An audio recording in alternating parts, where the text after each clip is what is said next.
Champions trophy যখন ভারত জিতেছিল, তখন কি আপনি ভেবেছিলেন কোনো লিজেন্ড রিটায়ারমেন্ট নেবে?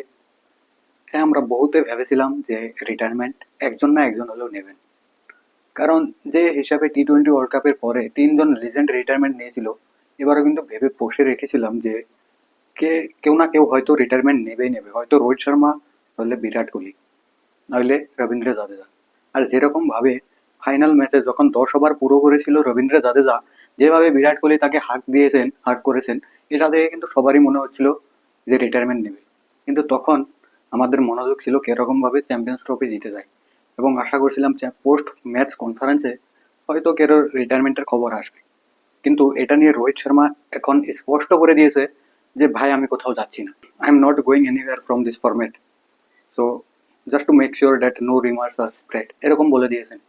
আর বলে দিয়েছেন আমি ঘন্টাও রিটায়ারমেন্ট নেব না, যতক্ষণ আমি আছি, আমি খেলতে চাই, কারো দম নেই আমাকে সরাবার।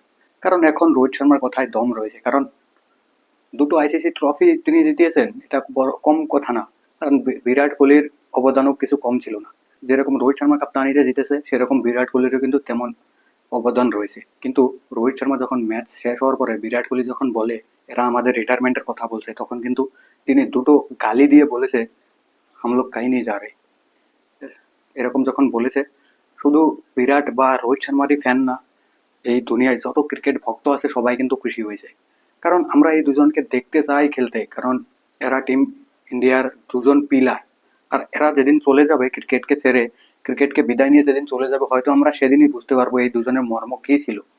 কারণ এখনো কোনো ইয়াংস্টার সেরকম হয়ে ওঠেনি যে তাদেরকে রিপ্লেস করবে এই দুজনকে। হয়নি। শুভমান গিলের কথা বলুন, আইয়ারের কথা বলুন, তারা এখন লার্নিং স্টেজে আছে। কিন্তু তারা বিরাট কোহলি এবং রোহিত শর্মা মতো রেসপন্সিবিলিটি নিতে পারবে না। তো সেজন্যই যখন বলেছে তারা রিটায়ারমেন্ট নেবে না, তখন কিন্তু আমার মনে একটা কথা উত্থাপন হয়েছে যে হয়তো 2027 ওয়ার্ল্ড কাপের দিকে তাদের নজর আছে।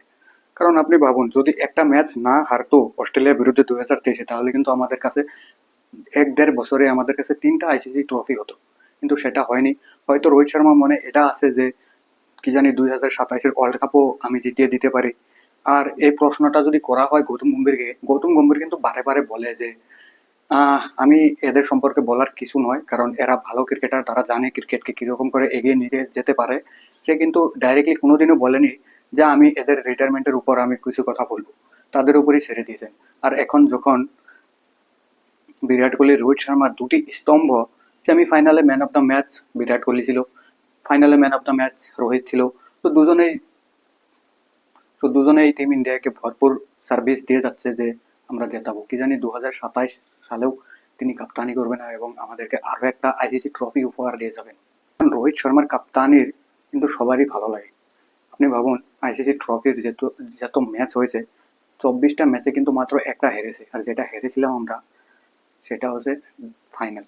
তো বলে তো এই জন্যই বলি যে রোহিত শর্মা আইসিসি ট্রফির নাম শুনলে, আইসিসি টুর্নামেন্টের নাম শুনলে তার মধ্যে কিছু আলাদা একটা ভাব কাজ করে। কারণ সে ট্রফির জন্য পাগল, সে মাইলস্টোনের জন্য খেলে না, তার জন্য ট্রফি। আমরা দেখেছি চ্যাম্পিয়ন্স ট্রফি জিতেছে কেমন করে বলেছে যে এটা জিতাও কম বড় কথা না, বহুত কষ্ট লাগে এটা জিততে।